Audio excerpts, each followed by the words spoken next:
You can play thousands of songs without moving your thumb, without moving your triangular space, the space between your hand and the fretboard, and by positioning your third finger tip in the middle of the second string, third fret. Let's look at G chord.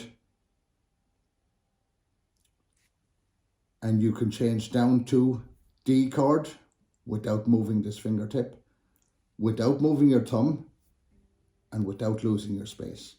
It may narrow a little bit if you have a smaller hand size, but I try to keep as much width as possible. It gives my fingers more room to move. If I go back to G, to come down to C chord, I would just bring my second fingertip down one and the first finger on the fourth string.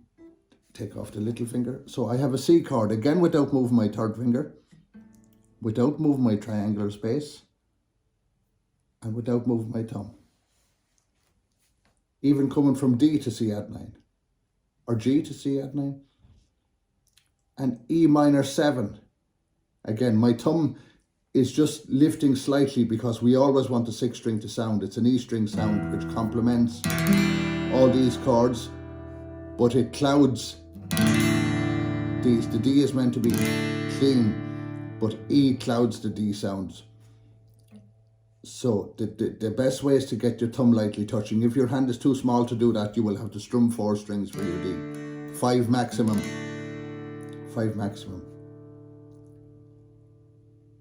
But you can change between all of these chords, G, D, E minor 7, C add 9, and many other chords without moving your triangle, without moving your third finger, and without moving your thumb.